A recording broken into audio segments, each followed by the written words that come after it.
To Thursday Night Talk. This is a show where we discuss the week in Humboldt, the local issues, and the local personalities with the local personalities. I'm Talvi Freed. I'll be your local host for the next hour. America's faith in the integrity of the election system remains shaken by the events of January 6th, with only 20% of the public saying it's very confident about the system, according to a 2023 ABC Ipsos poll. There's a strong lack of confidence in the country's ability to conduct an honest election, which crosses partisan lines. Only 30% of Democrats say they are very confident in the U.S. election system overall. Regarding independents, only 1 in 5 consider themselves very confident in the nation's elections. Even fewer Republicans, surprise, surprise, are very confident, with a considerable majority, 59%, having little faith in the system. How do Humboldt County's election safeguards stack up? Do you have faith in the county's ability to conduct a free and fair election?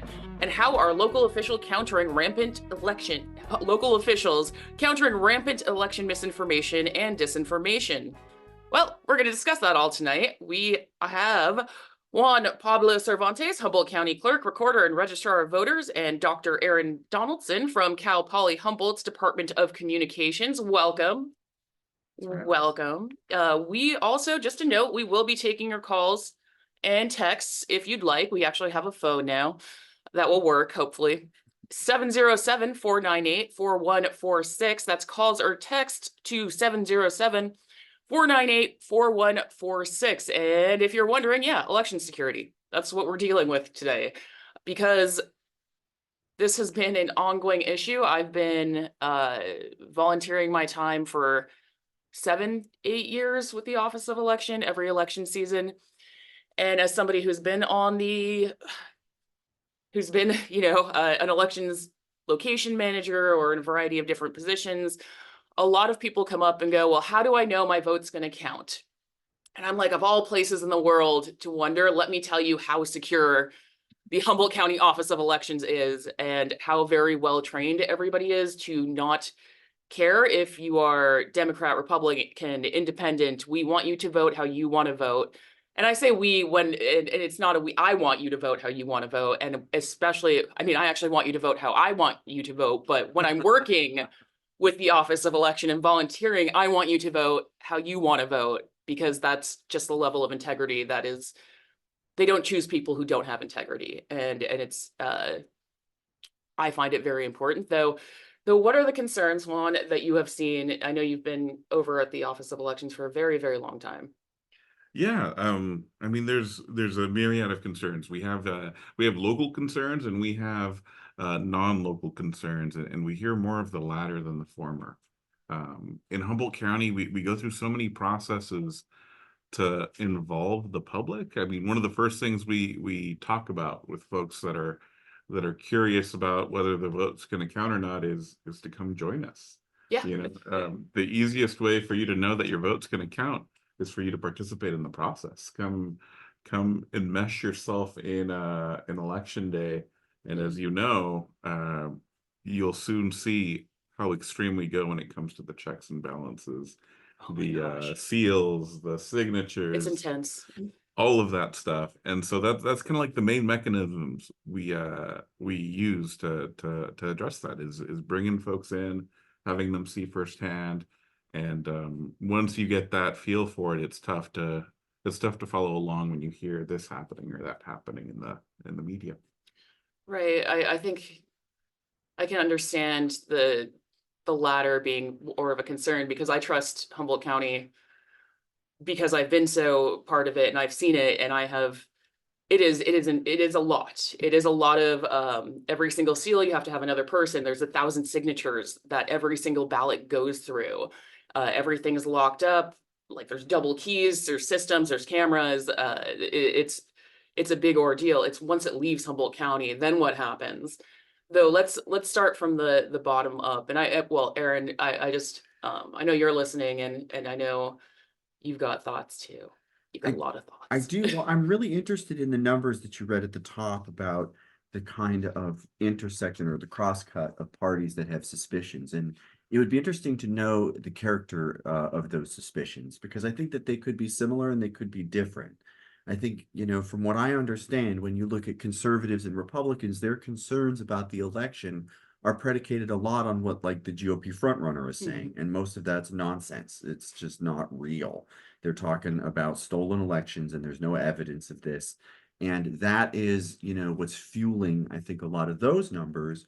Whereas when you interview Democrats, I think that they have a very different concern. And again, I haven't looked at those specific numbers that you're talking about, but I feel like, there's concern about like the restriction of who can vote and like increasing requirements for like ID and things. There's concern about voter placing harassment that could be going on, Mhm. and that threatens our security. And so while we see different people are worried about our elections, I think it's important to try to parse these numbers as best we can to say that some of these fears, I think, are very reasonable and have evidence behind them to say this is something we should worry about. And we see people working on those things. And some of this other stuff is frankly very effectively ginned up as kind of a campaign strategy. And I think that that's kind of important context. Absolutely. Let's start with the bottom of things, the most localized you can get, which is when you walk into the elections office. Because as you said, the kind of harassment on site can very easily happen.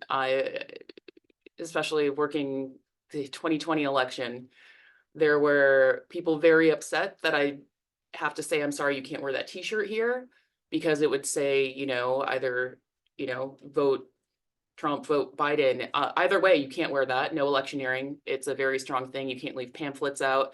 And people felt like that was harassment. Then there was the whole mask issue, which people felt like that was a political issue and not a health issue, which then people were upset because, you know, I'm sorry, we now, on all sides, people would be upset because if somebody wanted to vote without their mask, we had to shut down the entire building, which for those who forgot, I was at the was it the Muni or the Veterans Hall. And that was essentially stopping things for at least 15, 20 minutes to clear everybody out, because that was the direct beginning of the pandemic when restrictions were the hardest. And that was very frustrating because it's like, you can wear your mask for 5 minutes, please. And people felt like that was harassment, though, that they couldn't not wear a mask. And it's, I've had people, especially with a primary coming up, I have seen. It used to be that and I did want to discuss this because I got a letter that you had to re-choose your primary, who you wanted to vote for, which political line, by January 8th or something like that. I'm glad you mentioned that. Yeah. It's one of those things I was gonna leverage this show to talk about. Well, it's leverage now. We sent out a postcard to our nonpartisan voters. No party preference voters. So those are voters that have elected not to align themselves in their registration with any party. During a party primary, this is the opportunity for parties to decide who their candidate's going to be in November. The parties get to decide who gets to vote in their primary or not. We have 3 parties that have allowed that, and the other parties haven't. And so in order for us to know which ballot to send those no party preference voters, we needed to figure out which ballot they wanted. Did they want a no party preference ballot, which wouldn't include a presidential candidate for the primary, because no party doesn't have a candidate Mhm. for the general? Or did they want one of the parties that were open for a crossover vote? If they wanted to vote for one of the parties that didn't allow crossover votes, they would have had to re-register. So fun question with that. And I've heard it happen to people before, and I'm like, ooh, that's a mess up. And I don't know how to fix that. Where I should be registered for a party, but I was sent that saying that I was a non-party person. Am I one of those people that just got lost in the system, that somehow I got re-registered along the way without a party preference? Because I feel like I should have a party preference, at When least. when's the last time you updated your driver's license? Like 2 years ago. Okay, so one of the mechanisms, one of the ways that we've seen folks have their party dropped is when they go through the process of renewing their driver's license or doing some transaction at the DMV. Okay.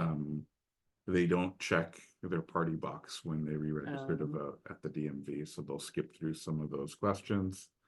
Did I need to re-register to vote when I went to the DMV? Because I didn't. I was like, I should be already registered. There's a choice they give you. They ask you whether you want to register or not. It's going to be a box you check along the way. Yeah. Yeah. And so I think what we've noticed is that when I ask those questions, usually that sparks oh, I registered my car, I bought a new car, or I got a boat, or I got my driver's license renewed. And that's the mechanism by which some folks have had a shift over to no party preference. I was curious where the other places might be that they might check that box. You just kind of mentioned like buying a car and stuff like that. Those are good places that Voter registration is the other part, re-registering at some point and maybe skipping over that question or checking the box otherwise. That's the main mechanism. The motor voter law in California has the DMV be a registering agent. So just to clarify, it's too late to register for a party preference at this point if you are considered. It's not too late. It is not too late. You Okay, can because re-register. it said you have till January 8th, and I didn't even look at that mail until like January 10th. To make sure that we sent you the correct ballot. So you're probably going to get, if you didn't turn that postcard in, you're probably going to get a no party preference ballot, but you can trade that in for the correct one. Or if you want to vote in one of those closed primaries, you still have the opportunity to re-register and we'll get you the correct ballot. We'll just cancel out that ballot that we sent you prior to your update. And so you can re-register up to election day. If you re-register on election day, you're going to be voting a provisional ballot. Still count. It just gives us, it's a mechanism to protect your right to vote. It gives us the ability to check all of your information to make sure you're registered correctly and that you haven't already voted. We process those and your vote will count. Which, let's go into that, because that's one of the biggest trainings is trying that somebody who's volunteering gets, is what to tell people who are wondering, well, I'm at this location, I've always voted at this location, why am I having a provisional here? Or as happened out in Blue Lake area, they redistricted or rewarded or however they did it, so that a lot of what was a precinct became unincorporated, and they no longer had the ability to vote in any typical party. So what happens then?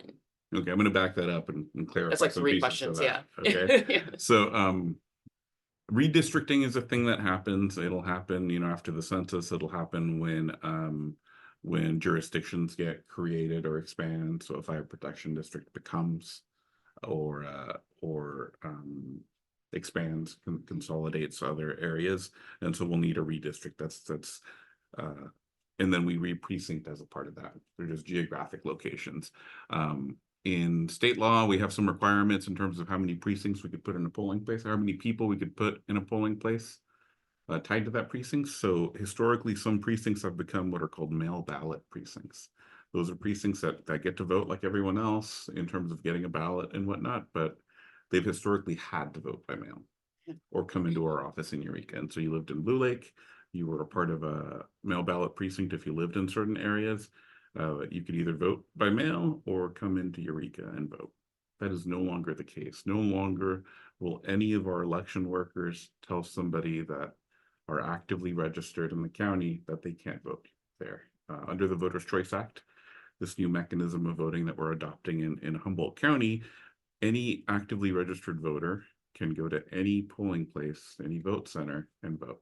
Each of our vote centers will essentially be a satellite office for us. So they'll be able to do just about anything that they can do in our office, including registering, getting the correct ballot printed for them, all of that. The only times we're going to have provisional voters are those situations where somebody's registering the same day. And that's a mechanism to ensure that they haven't already voted, in another county or another place. Okay. Yeah. Cool. Yeah, that's awesome. That was a huge deal, even the last elections, which was just localized. I know Blue Lake had a few maybe like a measure on the ballot and then some sort of political vote a person in place thing, If a you thingamajig.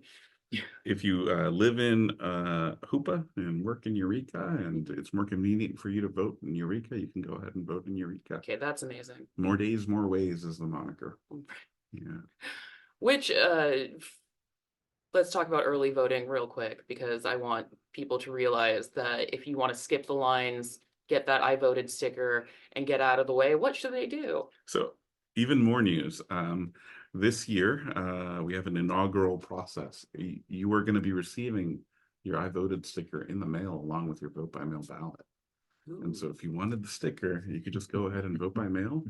Ballots that we receive 2 weeks before Election Day are going to be in that first report that comes out at like 8:05 or 8:15, right after the polls close. Nice. Yeah. It's kind of a dreamscape there. Yeah. So going back just real quick to touch upon it, if people do feel like they're experiencing harassment or like the process isn't being followed, because I know the elections office tried their best to find the best volunteers. It's also you get volunteers that you want to utilize everybody as much as possible. Though say somebody has walks in and they're feeling like this particular volunteer is harassing them or not allowing them the due process to vote, what would you tell them to do? Call us immediately. Our ability to do something about it is dependent on us knowing about it in a timely fashion so that we can actually do something about it. We endeavor to go around and check out all of our vote centers. We have a limited staff, so we can't be everywhere all at once. But if we hear about something, we'll look into it. Our goal is we don't care how you vote. We just care that you vote and that you have a smooth process in voting. And so we will investigate things and ensure that the process works. Can I throw a question your way? Please do. Roderick? Yeah, well, we're talking about voter, and election security.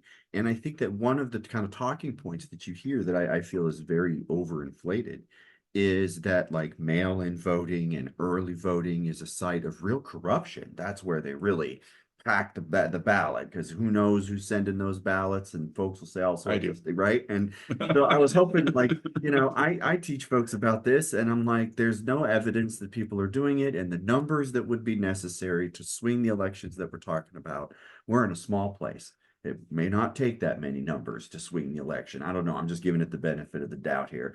Talk us through why that's just not actually, like, that's one of those concerns I said at the top that's maybe something we can dismiss with evidence as opposed to like an actual concern about our elections. It's about that process that I talked about at the beginning. And with those folks that have those concerns, once we bring them in and walk them through the life cycle of their vote by mail ballot, they come out feeling that it is incredibly secure. I know that the number of votes we got are good, and that it was the right people, because we check everything. We check everything multiple times. And so on that vote by mail ballot is your signature. We will not process your vote by mail ballot without checking that signature. 2 to 3 people check every signature that we receive. We match it to other signatures of yours that we have on file. There's a chain of custody for those envelopes and when they get opened, and there's always multiple people around when that happens. We use paper ballots as a big component of this. So we don't have just some digital record that could get manipulated. We have pieces of paper that get stored with that chain of custody. When we process that all and have your vote tallied, we also have a partnership with a nonprofit called the Humboldt Election Transparency Project.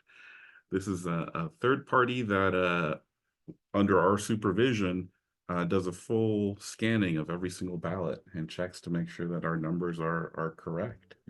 And so every step of the way, there's a mechanism to make sure that there's physical evidence of what all we're doing.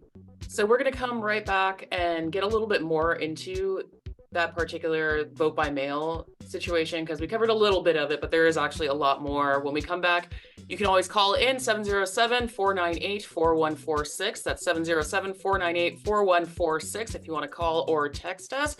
Be right back on Thursday Night Talk.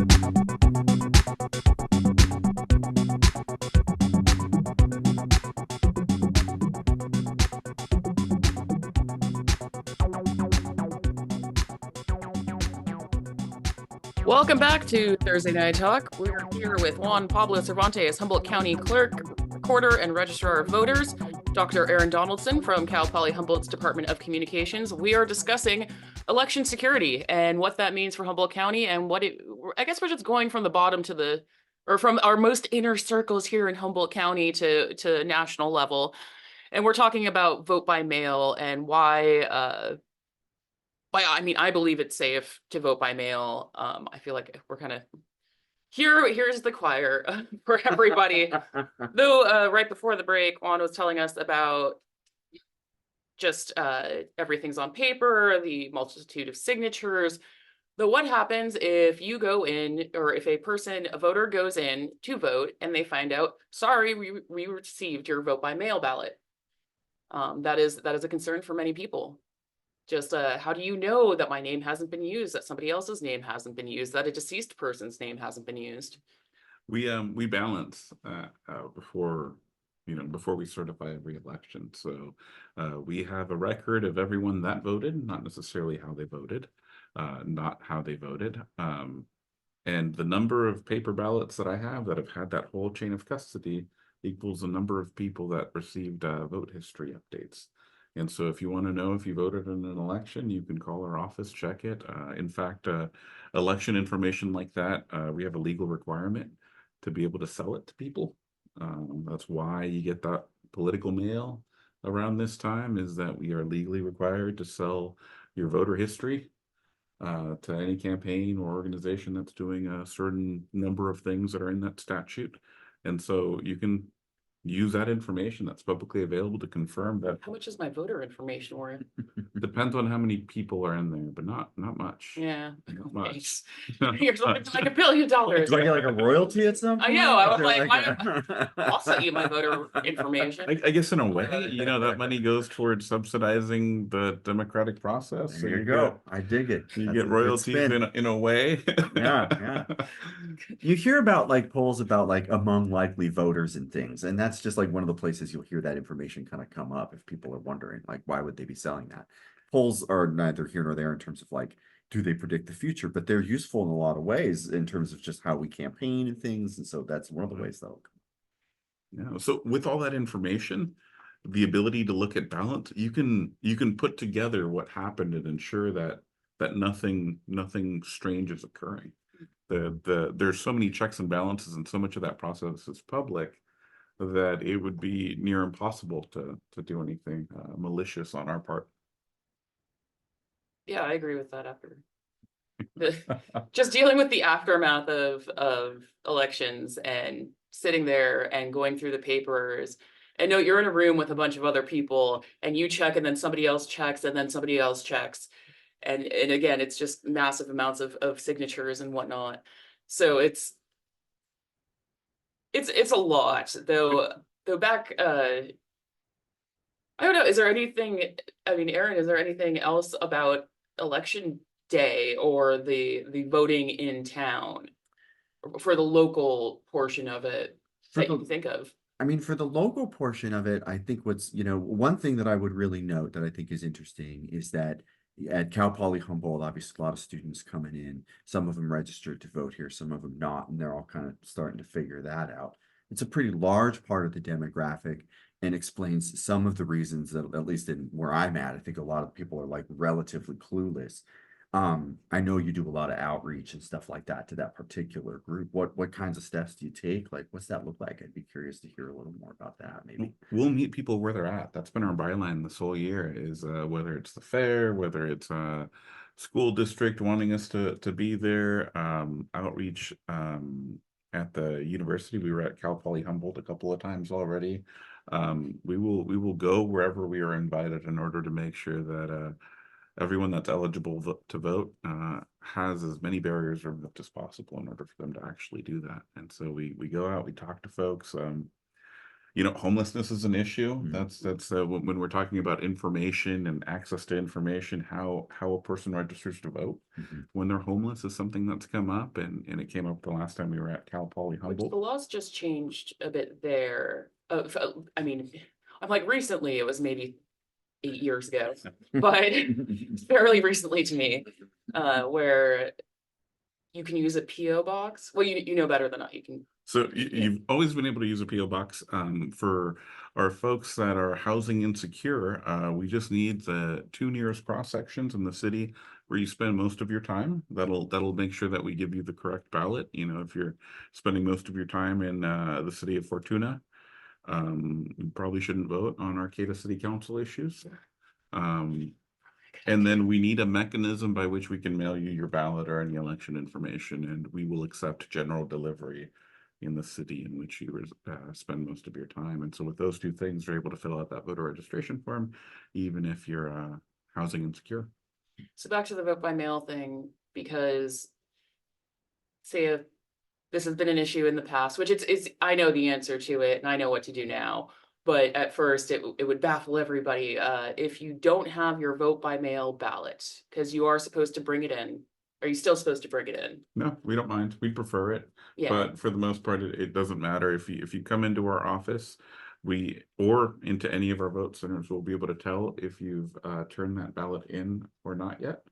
If we have a record of receiving that ballot already, we'll have to go through the provisional process so that we can investigate it and protect your right to vote. If we don't, we'll be able to cancel out that ballot and reissue you another one. So whether you bring it or not, you'll be taken care of, and you'll be taken care of in a very timely fashion without the need to call the home office. And That was what I was go going to through the ask. Do we rigmarole. still have to call for every single occasion? Nope.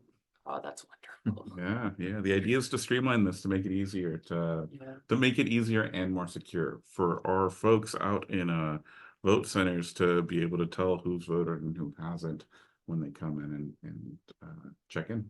So to stretch this out a bit, say I'm a Humboldt County resident and I'm hanging out in, could I even vote in like Nevada or something? Let's say I'm taking like a Las Vegas excursion and I'm like, oh, I forgot it's Tuesday. I don't see that's happening, but like hypothetically speaking, and can I go to a Nevada elections office and vote, or is that just? Let me tease that out a little and kind of get a bit. Let me get some context out of that. So you're a Humboldt County resident wishing to vote a Humboldt County ballot in Nevada. There's mechanisms for us to help you. You could do a remote access vote by mail, which is a mechanism that was developed for with accessibility in mind, where you can print out a facsimile of your ballot, vote it, sign all the things that you would sign on a regular vote by mail ballot, and get that back to us overnight at FedEx or something. Get it to us with the correct postmark on there, and your vote will count. But you could not go into a Nevada polling place. Yeah, I was gonna say. Okay, and so vote otherwise. You could, it just may not. Yeah. they're gonna be like, get out of here. Yeah. Annoy people. So if now to bring it closer, if I were a Humboldt County resident and say I'm in Sonoma, and same process, you wouldn't be able to go into a polling place in Sonoma County and vote your Humboldt County ballot. So how about the students who are registered to vote in, Los Angeles County or Orange County or San Diego County, because there's a lot of them, and they just didn't realize, because while I love to think that this is Cal Poly Humboldt, every student dorm room is playing this show right now, obviously. As much as I'd love to believe that, that's probably not necessarily the case. And shout out to the students that are listening to this, because aren't you an informed one? Make sure to tell all your friends to register to vote. Though what should those students or any individual do if they're here? How do we get the right? I guess we can't get them the right ballot. They would just provisional, or we'll help them through that process. And so they have a couple of choices. So voter registration in the state of California is a matter of where you feel your residence is at, where you spend most of your time. And so that student, for the most part, has the decision of whether they want to be registered in their home county or in their current county. And so that's largely their call. If they want to change their registration to Humboldt County, we can go through that provisional process. If it happens on election day, if it happens before election day, we can just re-register them and they'll just be a regular voter. If they don't want to re-register to Humboldt County, then all of the things that we would do for them, their home county would most likely do for them as well. So they'll have access to that remote access vote by mail. They come into our office, we'll help them through that. We don't really discriminate. We may not be able to help you with the Humboldt County ballot, but we'll connect you with however many resources we can to make sure that you're able to vote in your home county. Does that include people from out of state? So say Mississippi, That gets a little more difficult. right? I was gonna say. We'll try. We'll do a little research for them and do the best we can, but we don't, in the state, we all follow the state laws, so we're somewhat informed of, how each Which we're county not sure how process things. Mississippi follows I, their laws. I cannot speak to how Mississippi or Nevada run their elections, so I'm sure they do a good job and, given the parameters that We're they have so to follow. friendly. I think election workers know there's enough enemies out there. They stick up for each other. Maybe. Yeah, I don't that's know. fair. That is They got super each other's back. Perhaps, if I could just zoom out for one quick second, I really love how many different ways there are to vote and all of the different mechanisms that y'all are talking about. And I just kind of do want to focus a little bit on the national debate because this is one of the things that people are trying to restrict. They're trying to take away the ability to vote early and the ability to vote by mail. Mhm. And I think that Humboldt County is a great place to talk about why that could be really catastrophic, why that actually hurts democracy as opposed to helping it. You would think just from, a 1,000-foot view that more people voting means less security, but it is actually like very much the opposite. If you have more people voting, then we have a bigger representation of the electorate, and that insulates us from fraud in a lot of ways.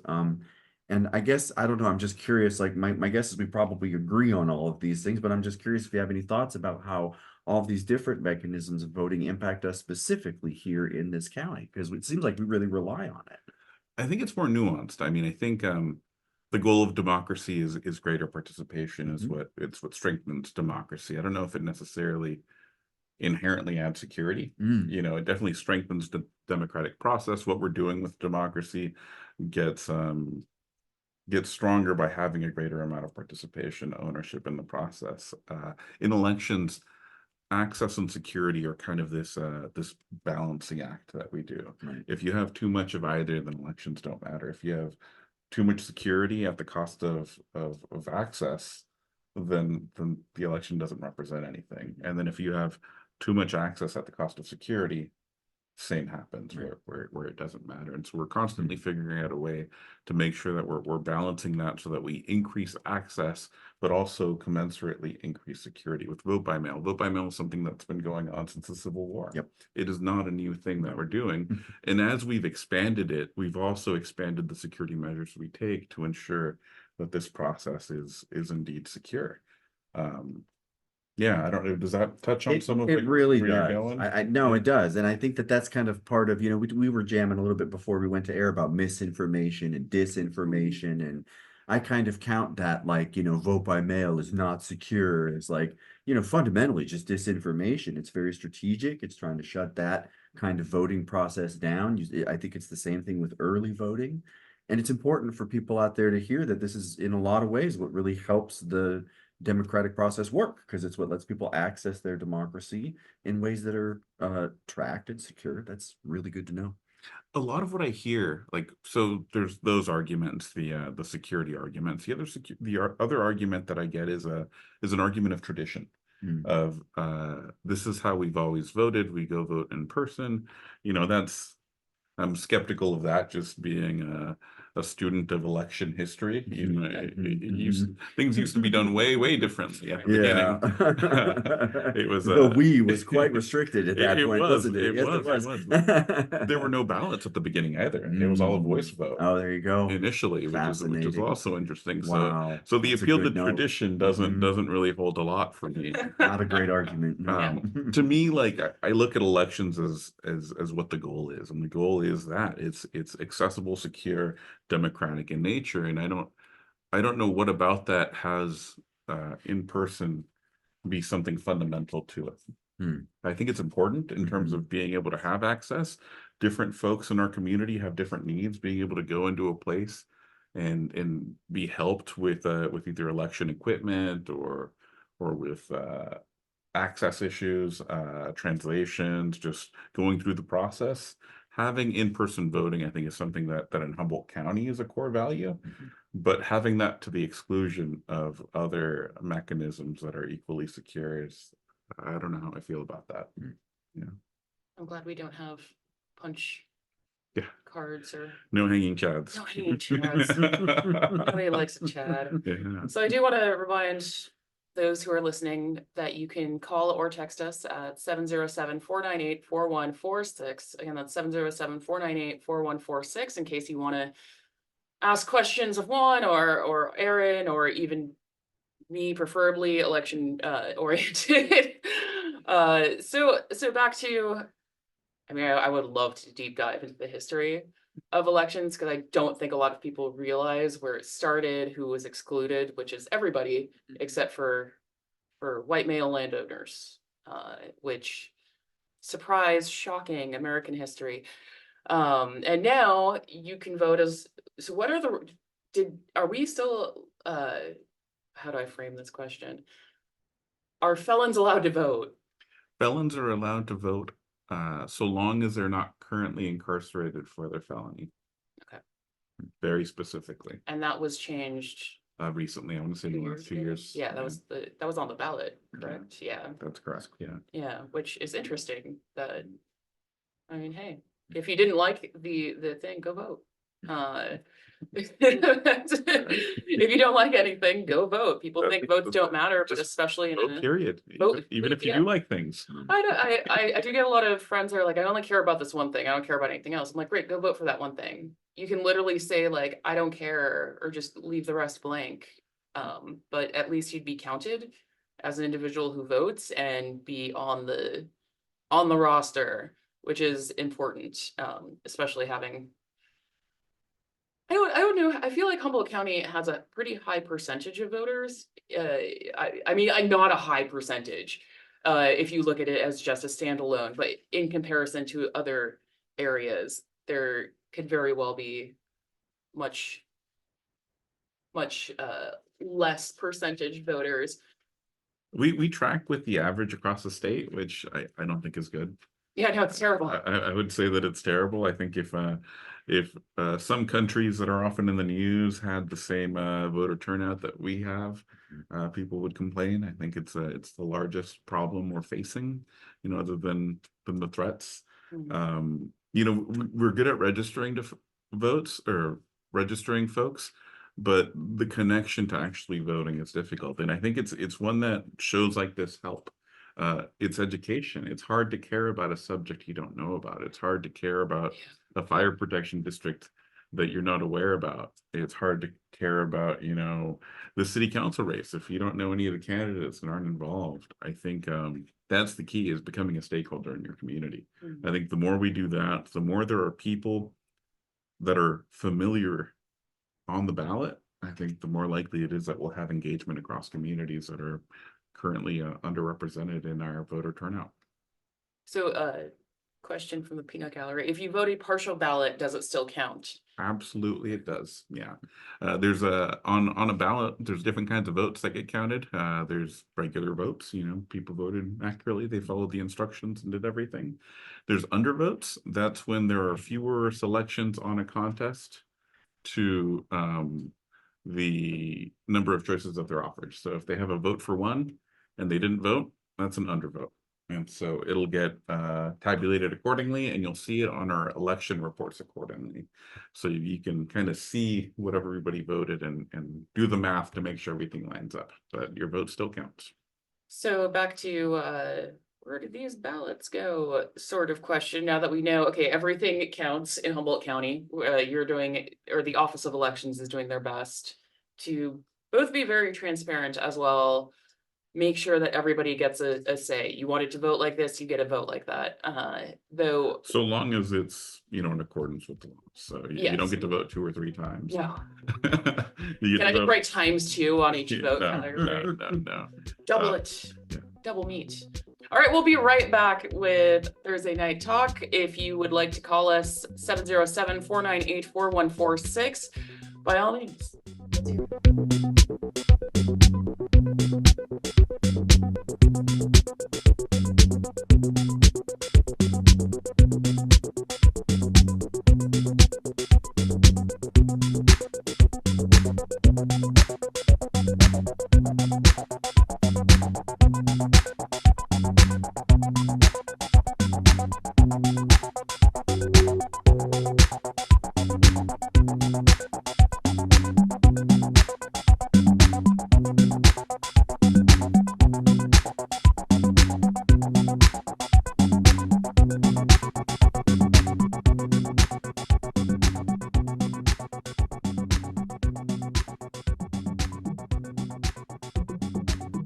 Welcome back to Thursday Night Talk. I'm your local host, Talvi Freed. I'm here with Juan Pablo Cervantes, Humboldt County Clerk, Registrar of Voters, and Dr.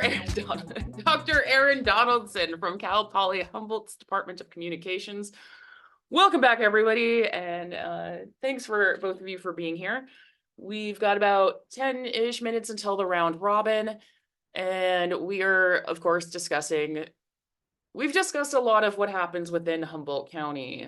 Let's go into what happens when the ballot leaves Humboldt County. So somebody's voted, whether they do a partial vote or a full vote, it's all perfectly legal. They didn't just draw a happy face on it. Would that count? I mean, just a random question. Would that like count as at least they were present? We'll look at voter intent. So if they drew that happy face inside the box for the candidate, then we'll, as long as they didn't draw happy faces on everything, we'll try to figure out what they wanted. We'll document it. Yeah. It'll get checked a second person. But if they just put a happy face outside of the boxes, would it at least count as they were present? I mean, if they submitted the ballot in general, if they submitted It counts as being present. It counts as being. There you go. For those who don't believe in voting, who don't want to vote, please just draw a happy face, because at least you're a presence, and that is a statement. Not voting is a statement in and of itself. For those who don't care about politics, you're being very political by not voting at all. That's a personal belief. Point of clarification, though. The ballots never leave Humboldt County. Oh, they don't. So that never happens. So are they destroyed at the end of it, or we're required to keep them, and then we're required to destroy them after a certain amount of time. how much time? It depends on the election. For a federal, I want to say it's 22 months. Okay. How do you destroy them all? Shred-aware. Oh, okay.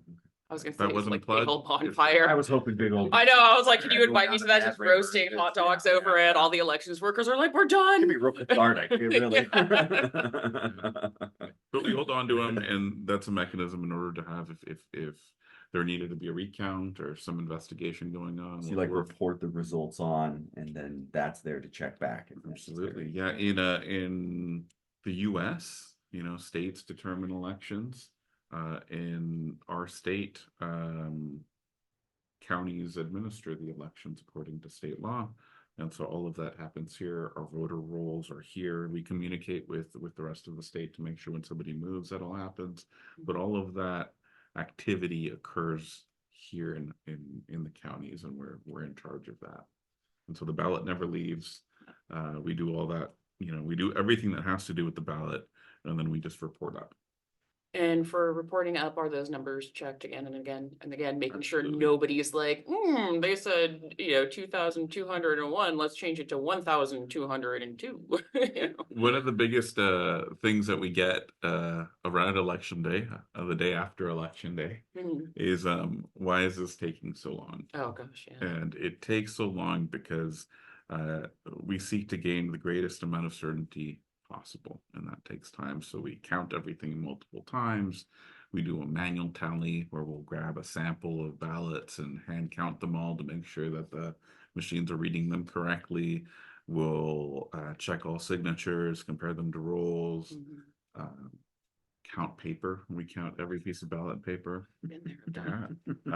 So we check as much of everything as possible. Which, just counting the sheets of paper, it literally is a room full of like 6 people triple checking and counting again and again. It's tedious, though. Again, if anybody wants to volunteer and make that go faster, I think all the other volunteers would really truly appreciate it. Which, how do people volunteer?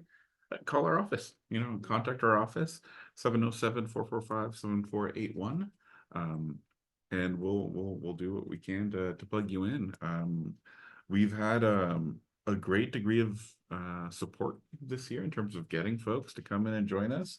So we might have to slot you in for November, but we always like to rotate the folks involved. We want participating in the election to be a mechanism of transparency as well. There's an election this November, if I'm not mistaken. There is. Yeah, it's a rather important one. Yeah, Going on. they're all important. Can I ask both of you a question as people that have done this work? Yeah. A lot of people, again, are just spouting out a lot of misinformation and disinformation. How does it make you feel when people out there believe, and there's evidence that says a large portion, like Republicans believe that like mail-in ballots are all fake? and you're sitting there counting and recounting and recounting and recounting in your little room, and you do that work, and that doesn't matter. All it takes is one very popular person to say none of that happens. Is that demoralizing? Like, how does that not deflate you? How do No, you I think it's respond to really that? sad because that, and I'm not saying this is a Republican issue, that there does happen to be a large percentage of people who are isolated in their own communities who happen to claim Republican Yeah. status, who don't get the education that a lot of other people receive. They're more prone to biases and to follow the leader. And I just kind of feel sad. Like that is, I wish those particular people would come and please volunteer and learn about it. It's, I mean, I don't say I'm demoralized. It's just, wow, we got to work really harder to get that outreach out there and especially get those scholarships going for rural communities. So those kids that don't want to just follow the leader, they want to, be their own selves. You know, uh, Accuracy and logic. I can get into that in a second, Oh, but okay. let me take a swing at that question. Yeah, Yeah. I'm curious. It's not demoralized at all, and it's not sadness. I think I understand like where they're coming from, and it's not a partisan issue. Huh. If you were to go back to 2016, the party of those people that were skeptical would be a different party. Yeah. And so it all matters in what's going on and what party's winning. Um, but I get it. I mean, look at public administration and the way that government has been run, going back 20, 30 years. It has not been until recently that we really focused on transparency and outreach. It used to be the case that, as bureaucrats, we were very risk adverse. And so we were trying our hardest to do it right, but we wanted the privacy to fix mistakes if we got it wrong. But that from the inside looks like it's the mechanism by which you can instill confidence in a process, but it doesn't do that. It excludes, it creates a divide between government and the people. And that's like the perfect place to foster any kind of misinformation, is as soon as you limit that. I think when I hear those things, I think of people that are disenfranchised, not in their vote, but in their participation in this thing called government that really involves all of us. Especially on the small scale level, I understand that. I mean, even I am pretty 1,000% sure that there is corruption in government, especially on national levels and trickling up, and even locally. I can't deny that. Is there corruption? Yeah. Though how, when somebody says, "Oh, it's all fake. Believe this one thing and not this other thing," it's like, well, it's not cut and dry. It's not black or white like that. There's a lot going on, and the only way to make sure that you're heard and your needs are met are to be part of it. And I mean, that's, I'm over at Access Humboldt being like transparency for government meetings, for what everybody's doing. It's, I may not like every local media entity out here, but I have mad respect for those who are just all, we're just gonna tell it, the actual facts. As long as they're actual facts, I'm cool with it. Though, let me hop over here to the peanut gallery again. Accuracy and logic. Logic and accuracy testing. It's one of those mechanisms that we use to ensure that the machines are doing what we tell them to do. That'll happen, I think end of next week, either next Friday or the following Monday. We're putting that together. We'll have a press release that comes out Monday, letting folks know when that's going to occur. The public's welcome. We welcome the public for every part of the process. If folks want to come in and see what their Office of Elections is doing, we welcome them to come in. So what is it? Is it like an AI program that you're? No, the logic and accuracy test is really simple. So I'm going to simplify this to say you have one contest and you have three choices. We have three ballots, and we check each box, and we feed them into the machines, and we make sure that the machines read them the way that we mark those ballots. Gotcha. And so we're testing the logic and the accuracy of it reading. Oh, but that's been going on we forever. selected. Yeah, we've been doing it forever. there was a couple of times that we had we were very grateful to have the support of Access Humboldt in helping us film it. We're hoping to do that again in November. I don't know if we'll be able to get it in March. Sounds like we might be. I'm getting the nod from Yeah, we're just gonna Matt say Knight, yes. our wonderful engineer. He doesn't have a gonna- microphone, so we'll just say yes. We're just gonna say yes. But we love putting that kind of stuff online. We like when people participate. If you show up, I'll buy donuts. You know, like This is how you boost voter rolls right here. It's just Seriously. donuts, just donuts and pizza. Really, it works at school. It so. works so well. Gives me the union stuff.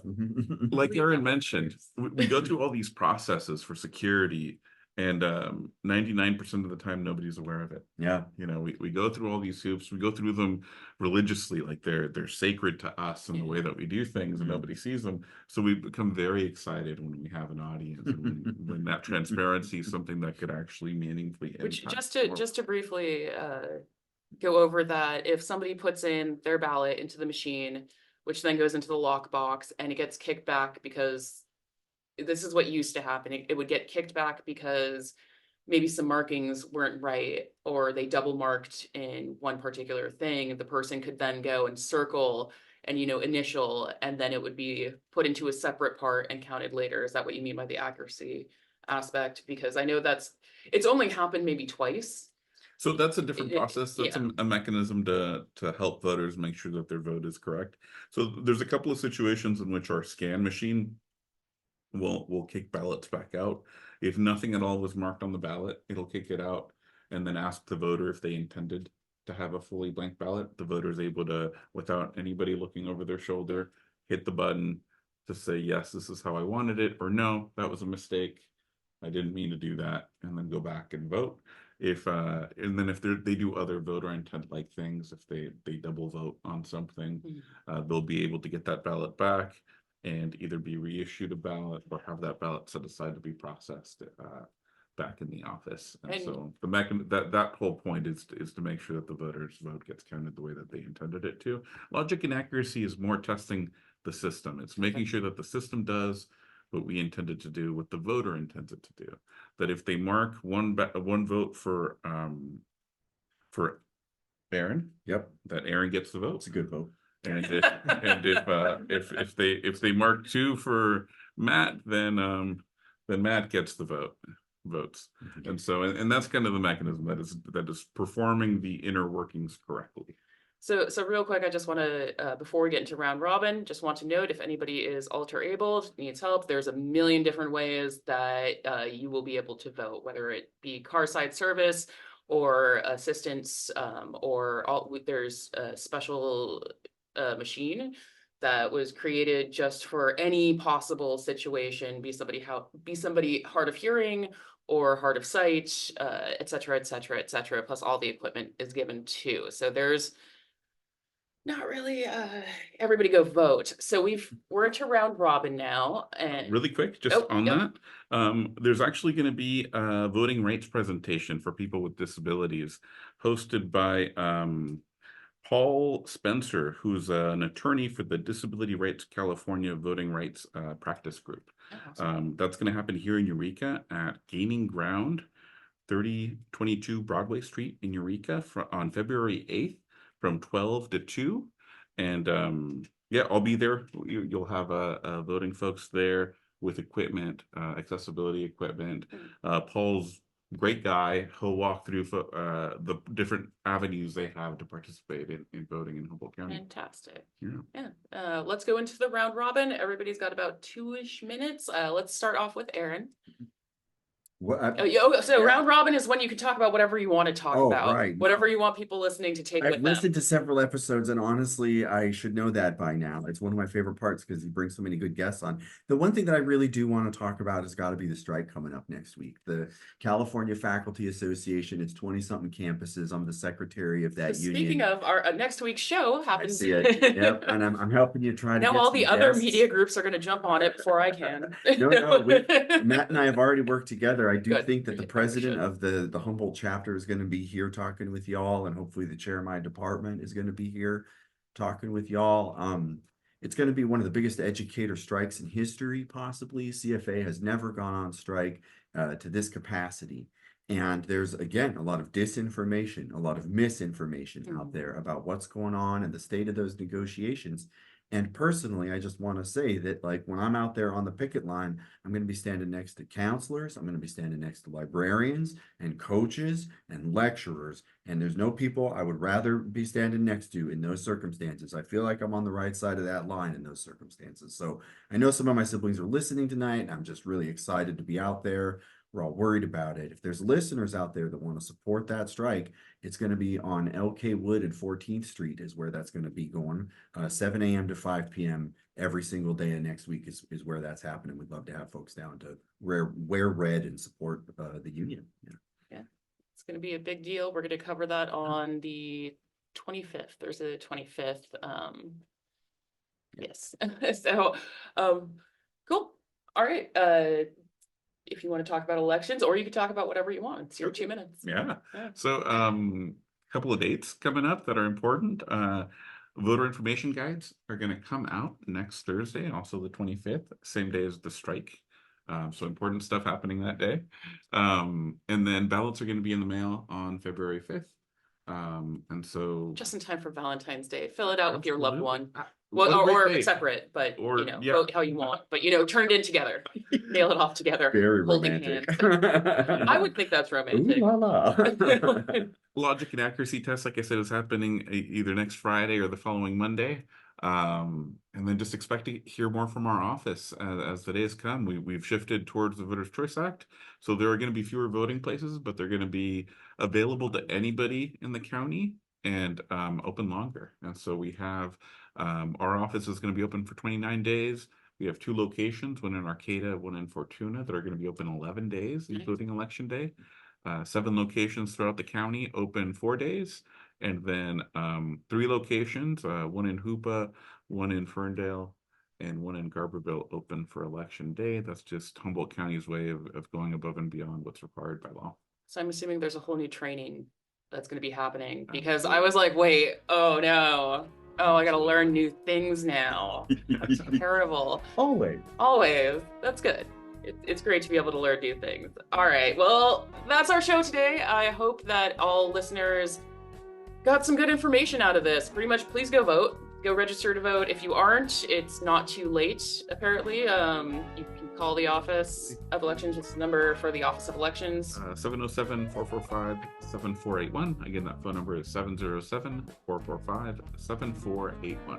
Awesome. And we're almost done with the show. It's almost the end of the show. Thank you to Juan Pablo Cervantes, the County Clerk, Recorder, and Registrar of Voters. I still am not sure why it's Registrar. We'll go into that another show. Why is it not just Register of Voters? As well as Dr. Aaron Donaldson from Cal Poly Humboldt's Department of Communications. Thank you so much, both of you, for being here. If you have topics or suggestions or complaints for this show, please send them to kzzh@accesshumboldt.net. Again, that's kzzh@accesshumboldt.net. The show replays Friday evenings at 8 p.m. right here on KZZH 96.7 FM. You can watch this show on Access Humboldt's YouTube channel. Just in your YouTube search bar, look up Thursday Night Talk, or look up Access Humboldt, and then there's a whole playlist where you can just watch this show for hours and hours and hours and hours now, because we have done so many episodes. We will have a special 100th episode one, hopefully, when we get there. We're not there yet. They're great. They're great. As well, you can watch us on cable. Channel 12. Channel 12 will be playing all weekend long. I shall see you next week with our CSU show. It'd be very exciting. So see you next Thursday. I'm Talvi Freed. I'm out. Bye.